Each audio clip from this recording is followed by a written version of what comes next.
Bakunzi. Bakunzi is the founder of Red Locks Rwanda, and they actually offer intercultural exchange programs. They also run an eco-friendly community campsite, and besides that, they have several social enterprise projects in the communities of Musanze, that's in Rwanda. We also have Seis Butera. Seis Butera is a tourism and hospitality scholar, practitioner, and entrepreneur. He's currently based in France, but he also runs a tour and travel company under Neza Safari that offers trips to Uganda and Rwanda. We will also have Eric Ntalo, who is a tourism and conservation journalist from Uganda. They will all be discussing with us this very topic. I'm Rogers on behalf of Travolution to take you through this as a moderator, and we have Juan and Jose behind the team that is in control room of the IT and making sure that the platform goes well. To the rest of the audience, we appreciate joining us. And for those who cannot sign in, you can just follow the live link on YouTube. So first things first, I would actually allow Sunny to tell us the current status right now of tourism and how is it going? Because when we look at tourism, this is one of the biggest powerful earner of the economies. It's one of the sectors that drives growth and development.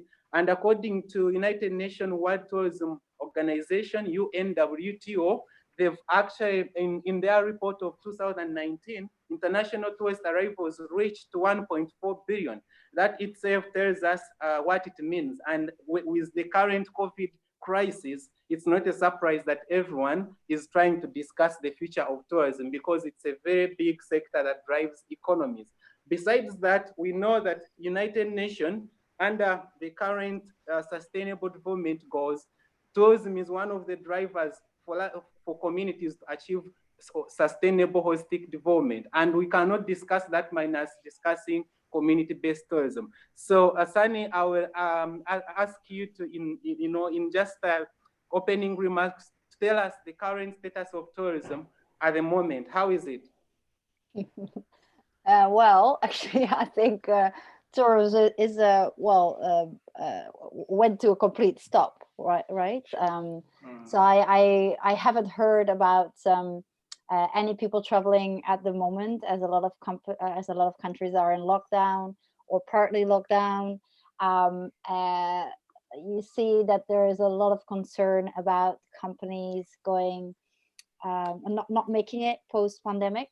So yes, it's definitely a topic that is on everybody's radar, and everybody is talking about it and making assumptions like how that future will look like. And of course, no one has a clear answer to that, like how long this will last, when the first travelers will start. Sorry, there's some noise. Yeah, when everything will resume again, and how that then will look like. Like the first steps, probably what will happen as soon as like borders are opening up again, and maybe slowly air travel starts happening again, is that domestic tourism is one of the first things hopefully going to start, so that people are able to travel by car, by train. I think these are the very first steps that travelers can take.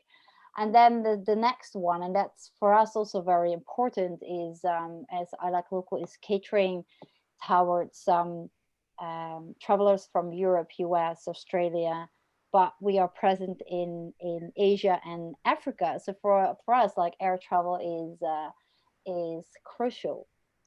And in that sense, I really believe that companies or initiatives that already have this sustainability focus or the impact making focus will benefit or accelerate due to this problem that we're currently facing, because there is put a spotlight on everything. We are put on hold and need to reflect of what we are currently doing with this world, and how we are living, but also how we are running businesses.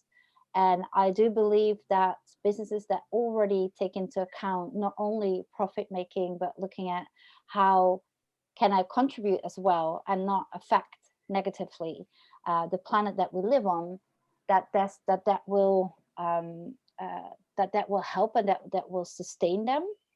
And hopefully together we can educate more people, more travelers, about the footprints that they make. And I think that development was already started, like in the past years, that people became more aware about, in general, about the footprint that they leave, and how they travel. And we can see that, for example, in many travel report trends, where it's mentioned that especially millennials are more focused on travel experiences that are more immersive, that are giving back, that they want to make sure that every money that they put in, that it spends wisely. Um, and I think that this period will accelerate this kind of development, and hopefully make more people aware about this. So how exactly travel is going to look like is also a surprise to me. I just don't know. What I do know is that hopefully people are more aware about how they travel, and that they make conscious choices about, like, the companies that they choose to travel with, or the transportation modes that they're choosing. Um, so yeah, that's my take on what's the current status of travel. Sure, thank you. Thank you, Sunny, for that introduction, because it's very, very important to get to know currently what is happening. And I will be listening, I will be getting Eric Ntaro, who has just connected with us. Eric Ntaro, what's the current status of tourism right now? I understand you're in Uganda. Thank you very much. Good afternoon from the Pearl of Africa, Uganda. Yes, as you're aware, following the presidential directive, we're currently in a lockdown which is a little, stress-free. And the country, so far, we are registering about 79 positive cases.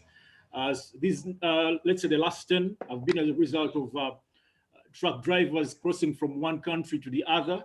But I would like to say that the government of Uganda, Ministry of Health, have been strict to ensure that everything is under control. And of course, we have been following all the World Health Organization guidelines. So, can you hear me? Yes, we can hear you. All right. So, but for now, you very well know that in Uganda, tourism is the highest foreign exchange earner, because in the previous year, 365 days, we have managed to have an increase from 1.42 million tourists to about 1.6 million tourists. That means 2020, our projection was that we perhaps could surpass that to maybe 1.8 or 1.7. And when you look at the employment levels, we are having about 700,000 people directly employed in this country, that is in tourism. And so with, first of all, the lockdown, it has had an effect on the travel, on the elements of the product, the tourism product. First of all, we know that there is no more transportation, no inbound tourists. We're not receiving them anymore. The national airport is closed, so airlines aren't bringing in more tourists. And this is at the beginning of the year, you can imagine that. And then, of course, the tour operators, the others along the value chain are not in operation. The tour operators, the tour guides, the hotels, some have been laid off.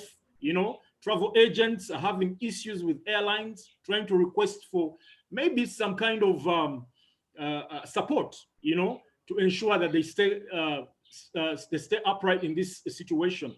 But that, at the end of the day, has a trickle-down effect, a negative effect in the communities, because we very well know that when you talk community-based tourism, we're talking about majority of the rural people. That is where they are, the rural women up country who support their families, because one tourist in Uganda supports about 5 rural people. So this trickles down to the families, and these are not employed at all. So we hope that in the next presidential address, in a few days, everything will come back to normal. But also want to say that tourism in Uganda is majorly based on wildlife. It's wildlife based majorly. And that means conservation has to take its stand. So we had a worry that COVID-19 had an impact on wildlife, because we know it's some of the animals, say primates, are susceptible to COVID-19. So everybody in the conservation arena is working tooth and nail round the clock to make sure the wildlife is safe. Otherwise, if this biggest foreign exchange earner is affected, then that means everybody in the sector is going to be affected. So far, we're in a lockdown, everybody in their homes, following the guidelines, security measures. By 7 p.m., everybody is at home. And that's what is trial version. Thank you, Eric, for giving us that current status of tourism in Uganda. And of course, like you said, you know, you cannot talk about tourism and fail to talk about conservation, the people around the conservation communities. And this is where community-based tourism comes up as a very unique concept that we have to appreciate and actually promote. Because when you talk about conservation, then you're talking about the people around those conservation areas. Right now, like Eric has said, you know, international transport is all cut off. You know, there isn't any inbound and outbound flights. That means that the locals right now are taking charge of making sure that such conservation areas remain conserved and protected. And that, of course, takes us to the next speaker, Greg, who runs an initiative in Rwanda, Musanze area. Greg, how is the situation in Rwanda when it comes to tourism? Trial version. Hello?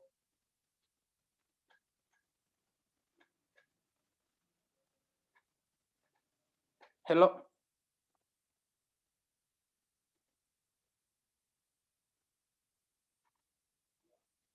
His microphone is not working, it's mute. Hello, Greg? Okay, says you know, you're running, you're a tourism scholar right now based in France. And of course, tourism is not far from you. You're one of the people participating in the industry as a tour operator. What's the current status right now of tourism generally? Thank you, Rogers, and thank you, everybody. Thank you, Eric and Sunny, for the beautiful insights. Can you guys hear me all? Beautiful. So, I mean, we all know, as Sunny said previously, that we are in the same storm, but we are in different boats. And version. And as we all know, tourism was the after human health. If we go to sectors that were affected, tourism came number one, because after the travel restrictions from where it started in China and now back to the rest of the world, we are on a standstill. On a standstill. Where I am, I think it's one of the major markets of East Africa in Europe. I think Sunny will agree with me. Europe and the United States are the major markets of East Africa, and these are the majorly hit areas with this COVID-19 pandemic. And yes, we've been in the lockdown since March 7, if I remember well, and we are counting till May 11, which will be a temporary gradual opening. And that's not all. And that's not all, because as far as I follow in the media, we will not have out and flights going out of the Schengen territory, if I remember well, before September. I don't know if I got that right, but something like that. But all those now, if we were talking about, maybe we'll come to this later on. What's the recovery plan? But we look at the recovery plan versus the supply. So I would want us, maybe the people who have enough data to help us analyze, because this lockdown, if it ends now, the assurance of of somebody to travel and not get sick is still minimal. So I want to take it from where I am, but again, look at my market, which is Europe, and then where I'm taking my people and what assurance am I giving them, and then that gives me back to now the survival.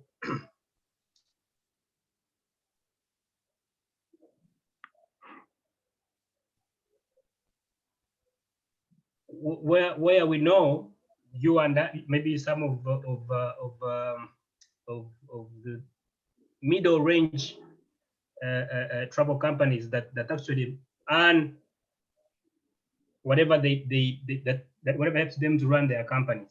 Now, if we might consider 2020 as a, I don't want to call it a dead year, but practically it will be dead in tourism. What's the survival and scenario of tourism operators taking it from the value chain, from the hotels to the souvenir sailors to us, the tour companies? Where are we heading up to? I think I would much love to hear people back and forth. What do we have as a plan? You know what I mean? Can you hear me, Rogers? Exactly. Yeah. Yeah. Thank you, Thank Says. you. Of course, this we are still trying to get this current status of different tourism initiatives, and I'm trying to get back to Greg. When we talk about community-based tourism, people like Greg get to be directly attacked. Yes, the sector has been directly affected when we talk about this crisis of corona. Tourism, with no doubt, is one of the sectors which is going to face, the negative impact of this corona crisis. So I'm trying to get back to Greg. Greg, are you online? Yeah, can you hear me? Great. How is the situation in Rwanda? When we talk about community-based tourism, we cannot really talk about Greg and the Red Rocks community projects and initiatives. What's the current status and what is happening currently before we talk about what next beyond this? What are we planning next? How is the status right now? I have to say that at the moment, tourism has been really affected in all the corners. That's what I have to say. And I'm so glad that I'm with some people on this panel who are more passionate about community-based tourism, especially like Sunny, who has done a couple of tours in Asia and in Africa. What we have seen so far is that the industry has really been affected since the lockdown, but this has also given us a chance to look back and see how have we been doing our community-based tourism here, and what are our clients, what are we targeting? So we have really been like focusing more with international tourists, but I think it's time now to think in terms of the region, in terms of cooperation. How are we going to cooperate with other organizations here that are really doing this thing? If there are no more flights, no more trains, people are going to be driving. So we need to find a way how we are doing that. From the start, from our community, as many people have been really commenting that tourism, I heard Eric was talking about, like tourism has been really focusing on primates and wildlife. But it's time, I think, to think about how can we really bring a community-based tourism to our people, and how can we exchange this? In our case, we did not really sit down. We have been carrying on some trying to take up some skills, and also trying to see how can we come up with more tourism, community-based tourism that could really be sold in the region, not only in the one country. We are trying to move from the globalization to localization, which is not going to be that easy, but with the partnership of other stakeholders, we hope we can really get the community-based tourism back on the track. That's what I'm seeing, but so far we can't say that, and the good thing, the good news is that the COVID-19 has really taken place when we are in a kind of a low season, you know? So let us try to use the high season, the summer, which is coming, to see how can we show the case of the community-based tourism in our region. That's how I'm seeing that. Thank you, Greg, for that opening, a status in relation to what is happening in Musanze, that's in Rwanda. You mentioned a very big, important aspect, and we can't fail to mention that in this period we have to focus now on domestic tourism. If we've been, looking at giving ourselves intercultural offers and targeting international travelers, then it's high time we actually consider domestic travelers. Look at having local volunteers, for example, who can still come and participate in such initiatives. We'll look at, more of the local campsite offers, let's say, to local universities around and schools. So in the meantime, they can still help us to be pushing and going through this period as we wait for, the whole crisis to come down. And of course, as we continue to plan and strategize. I will be getting back to Sunny because you run a platform that has been connecting travelers to locals. And of course, one of the main reason and one of the main concerns that has always come to travelers who want to do community authentic experiences has always been safety, and now you have another crisis of COVID-19, whereby, yes, people would want to participate in authentic community experiences, but also now there would be a degree of fear that, in this community I'm going, what are the measures? What do you see there? Do you find it as a change that is going to hinder the growth and promotion of community tourism, or we can still have hope that maybe there is something that can still work in that line and community tourism can still grow? What's your take on that? Well, I definitely think that we need to take into account the current situation and what measurements need to be taken. I don't immediately believe that people think, okay, when I'm going to this community, okay, what kind of things can happen to me in terms of either health or safety or whatever. But I do think that, of course, like as a community-based organization and you are going to receive travelers, that you need to take the measurements that are at that time applicable, like the maybe 1.5 meter distance or coverage or hand sanitizers or all kind of things. I think these are then the basic things that you as a community organization need to have in place. But before we are there, and that's of course also our concern, how long will this period take and when do these international travelers come back to Africa again? So we are also brainstorming and looking at what's currently happening in the travel industry, and a few things that you see are either people are creating online travel experiences, so the ones that are suitable, like for example cooking class, or someone is a good storyteller, to what extent is that person capable of doing it online? I'm not 100% convinced of that kind of like take, but I also think, well, at this moment in time we don't really have much choice, so it's always good to test out and see. An additional like challenge I think with the communities in Africa and also like the communities that we are working with is that there is an extra factor, and that's maybe that they don't have good internet access or don't know how to use a Zoom or a other live stream tool. So yeah, so I have my doubts about like how could that suit like all these different communities that are currently not getting any income. So then there is also a second option, is like how can you, as soon as maybe travel within countries is possible again, how can you target domestic travel?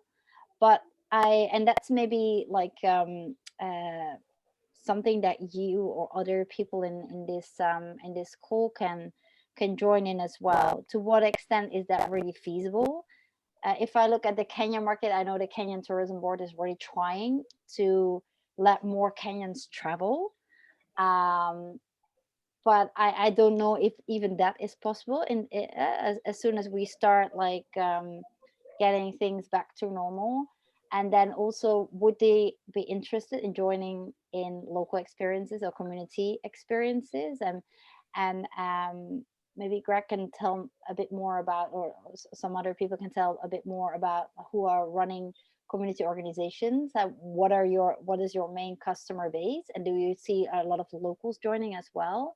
And if not, do you know maybe exactly why they are not joining? Is that a money thing? Is that because they think their own culture is not of interest? So how can we maybe tap into that market, and what are these people then looking for? Yeah. Yeah. Thank you, Sunny. You really bring in very great insights. And of course, like you mentioned, one of the biggest challenge which has always affected the growth of these community-based tourism initiatives has always been marketing. And thanks to these tour operators, that with the current promotion and everyone trying to offer sustainable fair travels, communities have been incorporated. So you find that if he says under Neza Safaris, then he wants also in his itinerary, when he's packaging, he makes sure that, there is a degree that, a client who wants to live and experience an authentic community experience, then he's given a chance through the trips now tour companies are selling. Initially it was always a change where all companies were focusing into wildlife and primates tourism. Of course, with the current statistics, it shows that this is one of the areas of tourism which is earning more income in relation to any other sector. But of course, that can't take away the fact that we have to tap into, this other sector of community-based tourism, to that very market that would want to travel and live authentic experiences. Then we give them a chance. Of course, this is a pandemic which has affected business, and no one had planned about it, but it gives us an opportunity to plan and share ideas and insights. Like Greg said, yes, currently we should expect that not much tourism should be happening, but maybe instead of leaving your campsite to just be covered up by the bush, and you may find like these initiatives may not have enough human resource, for example, to keep on maintaining and making sure that the area is neat and well maintained. Then you would rather give subsidies to the local by community. If it's an event, host it. Maybe if they can pay you a small fee, let them come, so that it encourages you to still run that initiative in this period when there isn't much tourism going on. So I'll be getting back to Greg in a few minutes, but I would want to listen to Says. Says, you're a scholar right now, and one of your specialty is into e-marketing. And of course, right now, we know everyone's focus is how can we plan, and do we sit? Are you saying that because of this pandemic, yes, we are not sure when, let's say, aviation industry will resume and all this starts to come back to life. But what do we do? Do we just leave marketing? Are we leaving our different initiatives closed until when this comes up, or marketing should continue? What's your take about that? Thank you, Rogers. Before I go to marketing, I just want to go back to Sunny just a second. She mentioned something very important. When we're looking at domestic or local tourism, we Rogers and Greg and my other country people, we know we now need to, I need to get insights from you as well. What is the challenge? Why is it feasible, as Sunny is saying? Why is the community activities that we normally take tourists to, are they ideally for locals as well? Are they their own market? I mean, that's what Sunny is saying. Is it how feasible is it? Like Greg has a very good, I think he will give us a personal experience. How practical, how feasible is it? We keep focusing on domestic tourism. Yes, some countries have really achieved this, including Kenya and Uganda. The locals are really. I joined a webinar earlier on from the UNWTO. They said the 50% of Africa's travel industry is intra-regional tourism. I questioned that back and forth because I did not agree with the numbers. Because if I go back to my country where I come from, Rwanda, some of the people who stay nearby the attractions don't actually know them. And is this a money thing? Is this a mindset thing? Is it a poor marketing? Now I come to marketing. Well, the world is changing. The world is changing. We recently we saw RDB and the Gorilla Guardians. They launched viewing the gorillas virtually. You now can sit home and pay for a link and watch the gorillas. Is that a strategic market? I mean, are they marketing strategically? Are they going to now take off the traffic we've been seeing? If they now promote that virtual viewing of the gorillas, what's going to happen to the value chain of tourism? Because before people get to the gorillas, they start from the airport, the taxi man gets money, the hotel gets money, the souvenir seller in Mosan gets money, the stopovers alone gets to touch something. So much as we were talking the other day that the COVID-19 made us now come back and think, by the way, we can do something even when we are not physically meeting. But some of these things are practically challenging. Like tourism, basically tourism, even if you brought a museum and put it on the internet, you are solving one problem, but you're creating 100 others. You know, so the marketing we are talking about, Rogers and the rest of my colleagues, e-marketing, I am in class, I'm studying that, telling me this is how we draw a brochure under normal circumstances. But now here we are now learning the hard way. We've been hit by a pandemic.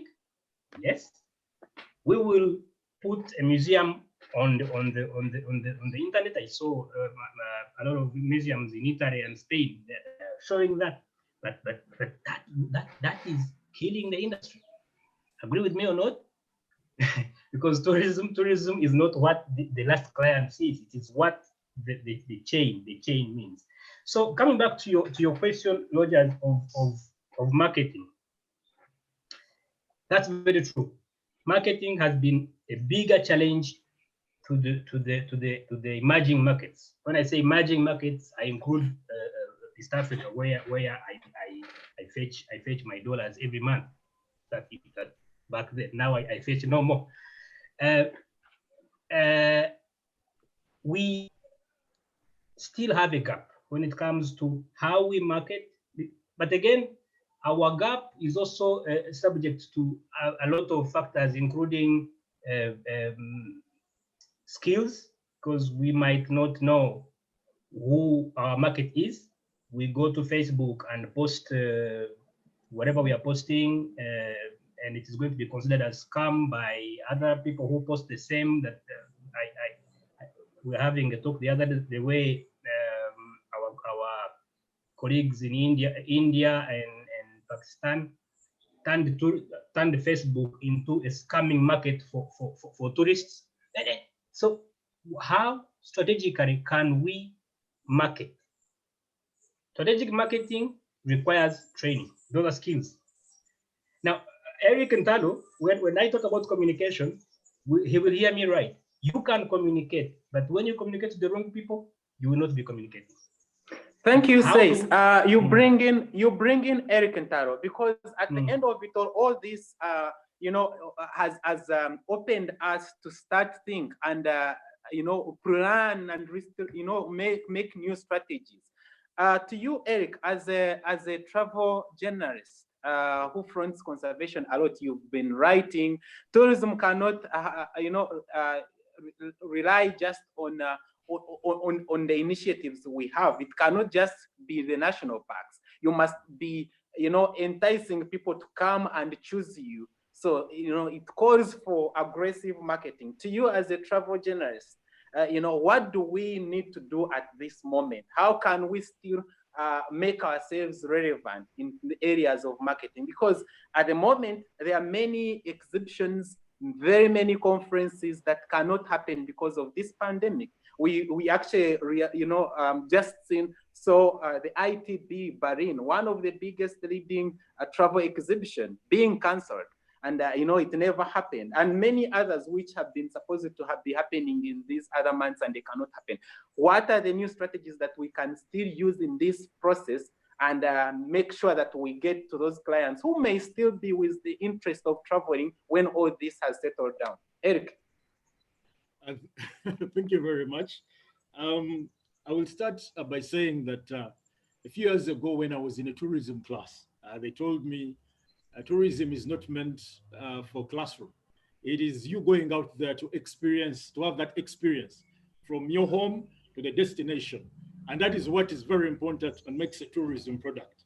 Now, I would like to first, because we're discussing, before I go to the point, we're discussing during COVID, community-based organization. I want to drive it back home here. About 4 hours away from the capital, Kampala, and the western arm of Uganda, is one of the community-based projects known as CAFRED. That is Chibale Association for Rural Economic Development. Now, this one is on the borders or on the enclaves of Chibale National Park, arguably known as the tourism capital, the primate capital of the world. Now, if I paint for you a picture of CAFRED, they manage a swamp called Bigodi wetland. And now this swamp, because this CAFRED was started in 1992. Now, this swamp, they are guides from the communities. They have about 5 guides, who work day in, day out. And when you look at the earnings they make, they tell you that about in, let's say a year, they receive about 3,350 tourists. Are we together? Now, the same community project has been able to supply water to the communities at the cheapest price, and that is 100 shillings. The same project I'm talking about employs over 70 women who make crafts. Yeah, these crafts are exported. These same crafts are supplied to the accommodation facilities around the area, and these are close to the national park. Yeah, the same women in these communities grow or farm, cultivate crops, and they supply them to these lodges and facilities. So that means they're also making an earning. Now, this same facility I'm talking about, they extend to homestays. Now they receive people who come in and spend a night to enjoy the traditional music, the food, the culinary, the cuisines and everything. They have schools where they employ teachers because it has been able to start up schools where kids get bursaries. Now, when you study from primary to secondary, throughout the session and you perform well, they sponsor you to the university, till the university. Now, as I speak currently, that is a community-based organization. They're not making any income. They're not receiving any income directly because majority of the visitors they get are from beyond borders. It means these people, the guides down in the forests, are no longer there. You get what I mean? And remember, they rely on most of the tourists brought by tour operators and guides. Because when guides come, tourists come to visit the national park, they later get a day off to visit this community setup. So without the tourists coming to visit the national park, that means the communities do not tap into the extra income. So here we're having a situation where the guides are no longer working, the lodges have closed, and that means people have nowhere to sell their produce. Yeah, the crafts and souvenirs bought by some of these lodges at a cheap price. They're no longer having clients, so why should they buy them? They're no longer exporting because they will tell you that June, July, August, September is when they're exporting a lot of products. No more air transport, you understand? And that means even the homestays are dull. People in these communities, everyone tourists supports about 5 women. And it means these women have families of about 5 to 6 people. And these are not employed. It means you cannot sustain or support your homes. Now I can imagine with the lockdown, no activity going on, what's happening. But this is what I'm getting from this from the area. Currently, because of the lockdown and the fact that people are not making a living. Some have encroached on the national park. They are taking advantage of the situation and encroaching, destroying the environment, poaching some animals, because remember, people are used to earning some little money, enjoying some meat, enjoying some good food. That is no more. So, I mean, what's the opportunity? Because they will tell you that right now, the people in that area of Kafred, I'm sure they don't know how to make the sign of the cross. I mean, it's been long since, you know, they went out and met people and worshipped and praised. And that Eric, means, do we have some hope that, when this is done, the travelers wouldn't have forgotten about these initiatives? And to me, that's why I would want us to divert this discussion to what next at this very moment, especially for tour operators, for conservationists. Can we just cross off our companies? And if you've been running an advert on Google or anything, because we know that tour operators have been playing a very vital role in promoting these initiatives. We all agree that these initiatives cannot market. They don't have the capacity, the financial capacity to attend these exhibitions. It's been all on government. It's been all on platforms like I Like Travel that help in listing, in mentioning, in promoting these initiatives. So at this moment, when all is at a stake, no movement is happening, what do we do in relation to marketing so that people don't forget about these initiatives? I think it's very important to know that in this situation, the way forward is very important post-COVID. I think one, because I very well know that UTB, the marketing arm of this country, is one of the mandates is provide finance and any other assistance to private sector entities. I'm sure if you support the private sector entity, which directly supports the community-based organization, I think that is a plus, because right now the tour operators are struggling, majority do not know what next. So if they get some maybe sort of stimulus package to get up, we are sure they will be energized to ensure they meet perhaps the demand down in the communities, and then they will provide a better livelihood. And I also think it's very important that the marketing arm, much as we are in COVID-19, way forward, there is need to monitor the standards. Everybody is going to come out of COVID-19 struggling to make a living. And that means the products, the quality of products that is going to be produced, we're not sure, because it's about, I need quick bucks. So UTA, that is the Travel Association, Uganda Tourism Board, need to monitor strictly the quality of products, because everyone wants to survive. And that is also very important. We need to uphold the reputation of the tourism industry, much as we want to make an earning. And that is very important. So UTB shouldn't sleep at this moment, but should be ready to monitor all these to ensure we have proper standards, because that's what next we're going to have masqueraders, quacks in this business who want to make quick bucks. Thank you. Thank you, Eric. This brings us again to a very insightful. You've mentioned something very important. Mentioned something very important about still making sure that our initiatives are still intact. We shouldn't allow everything to just close off, and by the time we come back from this crisis, then nature and wildlife is distracted. I'm getting one interesting comment from Barbara in the chat, and she's saying that in Thailand, one of the places where community-based tourism emerged first, domestic tourism is ultimately the most sustainable, is the most sustainable for CBT, 80%. I agree with Barbara, because yes, we may not look at community-based tourism as the biggest earner, we may not look at that, but it can sustain us in such kind of scenarios whereby there isn't any more international movement happening. Then it should be now on the local travelers, or if possible, the few that can be gotten to participate in such experiences, help us sustain these initiatives, so that by the time when this crisis has settled, we still have our initiatives running. And I go back to Greg. As someone who has been running this initiative in Musanze, Rwanda, right now, of course, there isn't much to expect. What have you been planning in this process? What is, your new strategies? What are you looking at as an initiative? I really liked all the comments that was made by Sunny, and I like the comment that was made by Eric. And I have to say, there are a few things that I have really to comment about. Let me start with Sunny. In our region, if we really want, she mentioned something very good, and I have also seen it in Kenya, where the Kenyans are really like, they are travelers and like that. And she was saying, how can we really promote this community-based tourism in our area?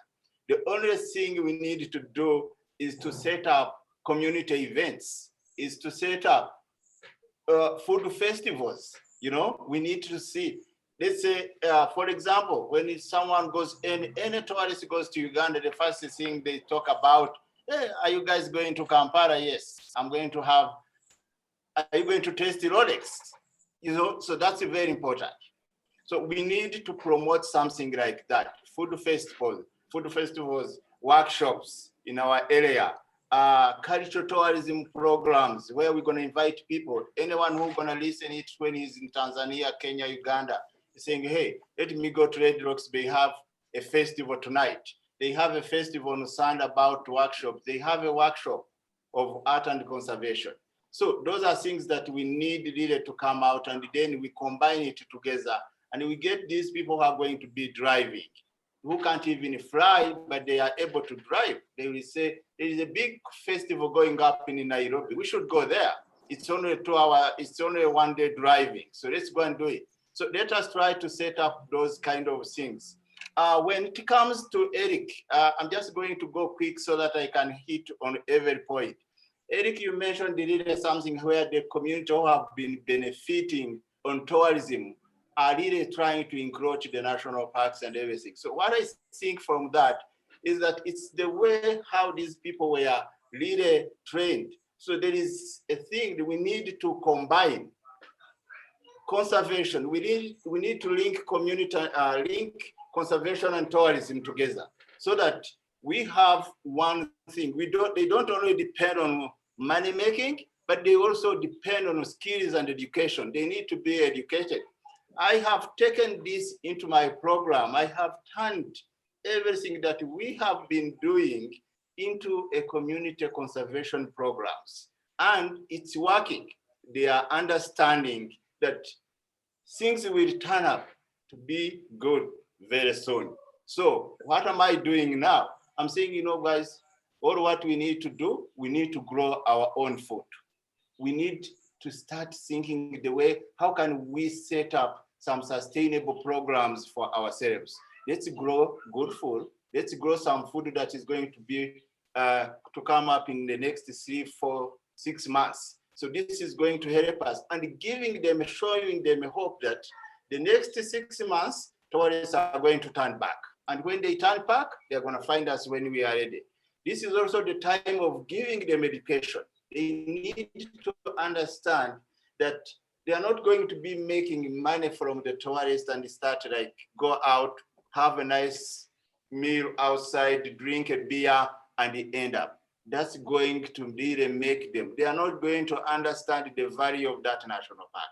So let us try to talk to see how can we link conservation and community, as we try to see how can the community benefit from the two organs. If we are going to work out on that and show them, give them the hope, those conservation organizations, I would encourage those conservation organizations to go closer to the community that are also benefiting from it. At least you give them like 60% of conservation education program. They understand how important it is.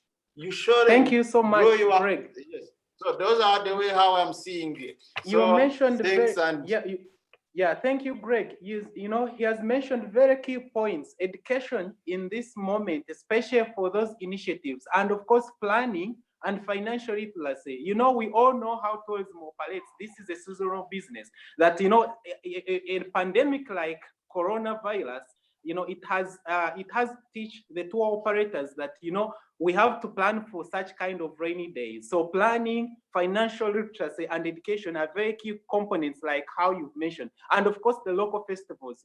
I definitely agree with you. Trying to have a food festival, art and exhibition, art and craft exhibitions, very, very important thing, which can really pull the locals. I will jump quickly to Sunny. She will be leaving in just a few minutes. But before you leave, Sunny, I would want to just, in your last comments, out of this, because you run a very big platform that has been playing a very key role in marketing and connecting travelers to the locals. What are you doing right now in this period in relation to marketing? Now, it's good that you're asking, because I also wanted to comment on a question that was raised previously about marketing and should you still do that? And I really do believe that you should. I think it's very important that we combine hands and that you keep on sharing the things that you do, and especially these local stories, because now a lot of travelers are sitting at home, but the need to travel or the need to get inspired for future travels will still be there. So now people maybe have time to read things properly and spend some more time on the internet to get that inspiration and maybe already make plans for the next trips. So I definitely think we all have a call here to keep on sharing very inspiring stories, and especially in this time, I think connection is very important.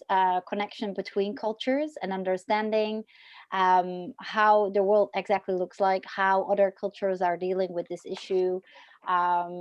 So for us, we are, for example, to just give a few very practical examples, we are just started to share more stories of our local hosts that we are working with. So we are doing some Instagram live interviews with them, some Zoom chats that we share on our YouTube channel or like via our blog, to just let people already interact and have that feeling about what's going on in different cultures and inspire them to travel to these communities. So that, I think that's one thing. And then the other thing is really looking at the current products that you have and maybe make the quality even better, or things looking at, okay, what's working, what's not working in the past, and that's what we are doing as well on our platform, looking, okay, what type of experiences do we would like to develop more from. We are further expanding to different countries as well to also reduce the risk of maybe this pandemic. If you are available in more countries, maybe the risks are a bit lower that you are completely out of business because something is happening in a particular region. Another thing with I think that was a remark of Barbara as well. She said, and also a mention of Greg, that a lot of community-based tourism organizations are very dependent on travel agencies because they don't have the technology, or they don't have their own website. And there I see a call for us as a platform as well. And we are currently looking in maybe collaborating with a couple of large technology players. To what extent can we help or make online trainings available to the hosts or the local people that we work with, to educate them in digital skills or any skills that can be taught online and are of interest and necessary to them. So these are a few things that we are currently working on to see, okay, how can we still be of value, and how can we be ready once everything is getting back on track. Thank you so much, Sunny. I will leave you to go whenever you're ready. And it's been a great delight and pleasure having you and all the insights that you've shared with the rest of us and the audience that has been connected. Thank you so much. Thanks so much as well. Yes. And it would be good to keep this conversation continuing even after this webinar. I think already on the Travolution app group, it would be great to exchange ideas and we'll have to discuss further. Yeah, Thank you so sure. much. And Yes? yeah, Okay. thank you so much too for joining in. Yeah, thank you. Bye. To say, I'm getting a question from Jacqueline Alinda. She's asking, what next after this? What's the survival plan? Because all this is happening, and we are trying to see what we can do to make sure that at the end of the day, tourism still survives and these initiatives run. Or in your final remarks, what next? What's your projection for the future? Thank you, Rogers. Actually, we are getting very good insights from the public, from the audience. They are very good points here. Yeah, I think that's a question on everyone's mind right now. What next? What happens after? If let's say COVID-19 maybe goes down, we stops with May. When do we expect to see life again? When do we expect to have airlines get back to the normal routine? When do we expect to see a tour operator get back to their normal? I think it's not going to be today or tomorrow. It's not going to be we don't know. But as an operator, I think we need to change or to diversify our focus. As Greg was saying, well, they are. It's good that Barbara even mentioned it, integrating communities who are mostly reliant on tourism and to take them to education, and but those are going to benefit them in long term. But now, what are the short term resolution can help tour operators like me, or a restaurant owner, or a bar owner get through this? My thinking is, as an operator, I think it's high time we now engage and focus more on domestic and local tourism, and that we have been doing, but we can do more. As Greg says, we need to be more creative in terms of attracting our own local markets. We come up with ideas, with I think countries like Uganda and Uganda, with neighboring Rwanda, Kenya, we can make our own market and get out of the crisis. But how are we going to now change the mindset overnight of every East African? That, by the way, and Rogers, if we talk about also focus on domestic tourism, it poses another question. These people we are going to rely on have also been hit by unemployment, because so the purchasing power of even the locals has gone down. So I mean, I think the way is to focus on domestic tourism, but also diversify on the way we provide our products. That's my thing. Thank you so much, Stace. A very big point: diversification and, of course, domestic tourism. These, of course, work hand in hand, and such kind of discussions help us to plan for the future. I'm very sure 10 years ago, nothing like this was happening for people to plan for rainy days, for such kind of crisis. Yes, this could be a learning, point to us, people in tourism, that this year we can use it to still plan for future pandemics, so that by that time, if we start to boost our domestic tourism, you have festivals like Rolex Festival in Uganda, you have Nyege Nyege, which actually brings so many people from East Africa. You have the Kwiti Zinya in Rwanda. I've seen Greg running different expos of art. Such kind of things, they should help us to plan for such crises. Any crisis which will happen in the near future or sometime ahead, then we will be ready, much prepared to go through such kind of a period. Now, we are trying to get the final remarks, and I'm running to Eric. Eric, what's your comment, your last remarks on the recovery and survival plans for our different tourism initiatives? Well, thank you very much. I will say that we do not know when, first and foremost, when the year was starting, everybody had plans for 2020. And it's unfortunate that because of COVID-19, all those plans are now altered. And so it means that one, we need to replan, re-strategize for the rest of the year. And looking at COVID-19, I do not know when the dust will settle, because the years or the months for marketing and promoting tourism, have gone to waste, and we are getting into the high season, the peak season. So it means COVID may drag on, maybe the effects may drag on maybe 6 to maybe the whole year, because that is what's happening. But going forward, domestic tourism is ultimately the best way to go currently. But then when you look at case in point, Uganda, we have a challenge that most of the players along the value chain have not embraced domestic tourism.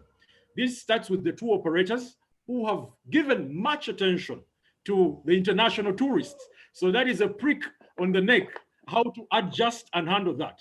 When you look at the hotel facilities, or the accommodation facilities, even those in the rural setting will charge, they are better off charging in dollar or foreign currency. Going on, how do I come as a Ugandan and you're charging me $10? Tell me about my Ugandan currency. So one, as the stakeholders, the marketing arm of this country, UTB, should have a session or a continuous session with these stakeholders, enable them adjust to the realities of life, that now things are, let's get back to normal. Consumer behaviors are going to change after COVID. Already they are changing, because much as some countries are in a lockdown, others we do not know when they will open up to the world or when the lockdown will continue. It means people, first of all, safety is key. Reputation is key when they're dealing with any business. So as the marketing arm, they should sit down with these agencies, these players, and let them understand the realities of life. Trainings are needed at this moment. We need to train the community-based initiatives, in comparison to other destinations. How are they doing it? How can we do it? Somebody mentioned Thailand. Thailand is dealing very well when it comes to CBTs and domestic tourism. Uganda, how can we adjust? Because when you tell a Ugandan, go and settle up in a rural place somewhere up country and enjoy the life experiences, to them, that is not something they are interested in. They want this luxurious kind of lifestyle. So these trainings need to go on, and then government needs to offer, like I said earlier, stimulus packages to private sectors, entities. Some tour companies that support the CBTs had just come up 2 or 3 years, and majority are small scale, SMEs. And so with COVID-19, some laid off their staff, some have closed business.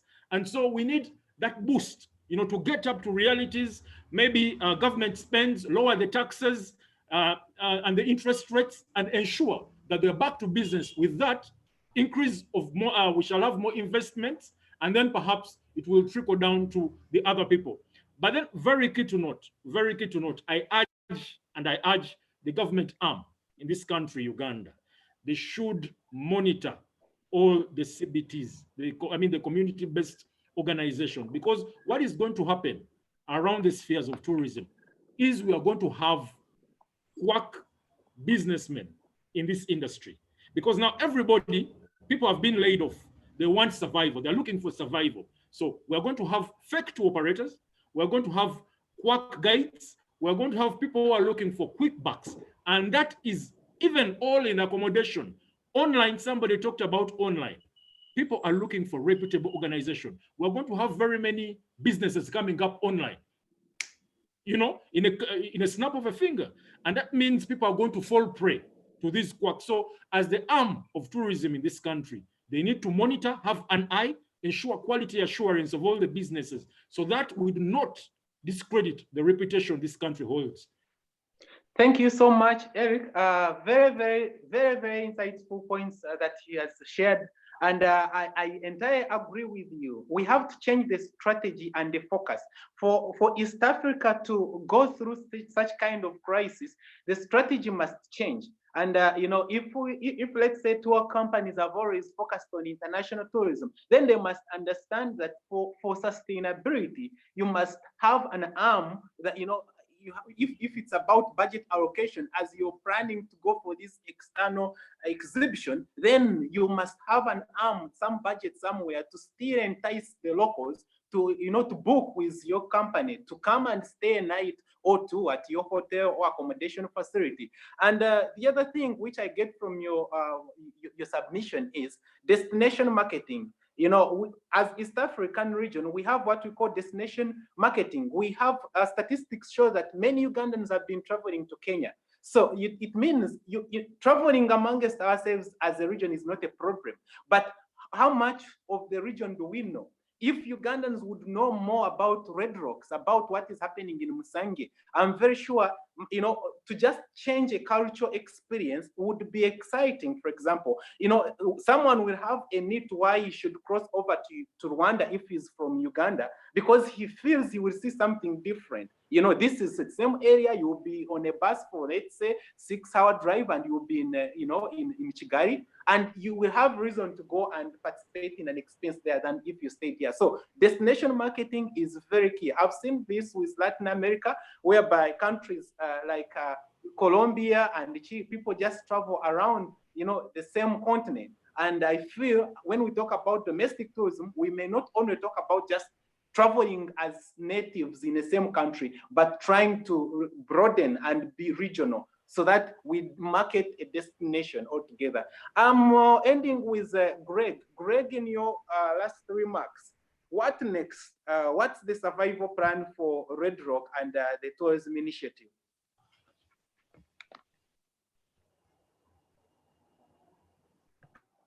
Hello, Greg? I'm worried. I think Greg is offline. But hello, Greg. No, I'm here. Can Greg, you hear me? In your last Yes. final comments, what's the survival strategy for tourism?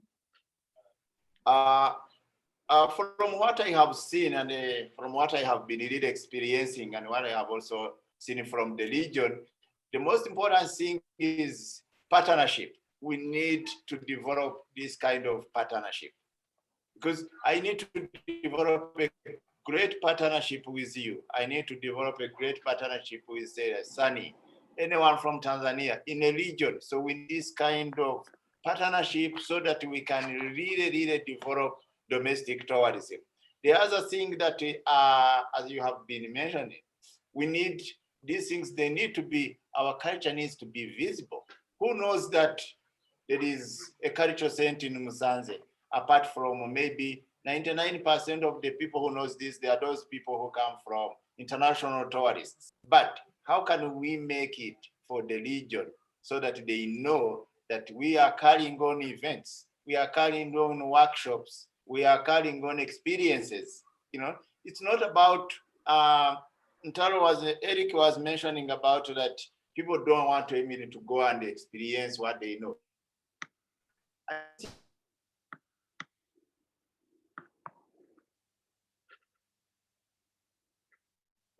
It in front of them. They would come up with their families. If we are talking about pottery, how they would say, let's take our kids to a certain cultural center so they learn how to make pottery, they learn how to make art, they know how to do.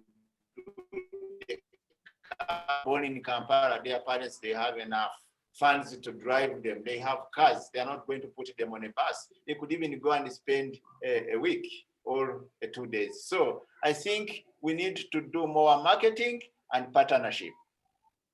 Thank you so much, Greg. I entirely agree with you. Partnerships are the way to go, and collaborations. And when you look at such kind of platforms like Travolution, which is a global network that brings up different initiatives to promote sustainable community tourism, it's the way to go. Create synergies, build cooperations, and of course, alliances to make sure that we expand our networks. I must appreciate every other person who has been joining us who joined us on our online stream on YouTube. I've seen many people asking about how they can join. Yes, we have a WhatsApp group of this discussion. You can just leave behind your contact. Just leave your contact in the chat box, and we'll be adding you to the platform. For any other comments and questions, we'll be discussing more in our WhatsApp groups and of course other social media platforms. But I must say it's been a pleasure. Thank you so much to Greg. Thank you so much to Sunny, to Eric, and of course to Stace for making it. To our team, the Travolution team, Juan and Jose, thank you so much for making sure that the platform has been running and this discussion has been possible. From us to you all, we thank you and we look forward to more discussions. Let the communication continue on our social media platforms. Bye.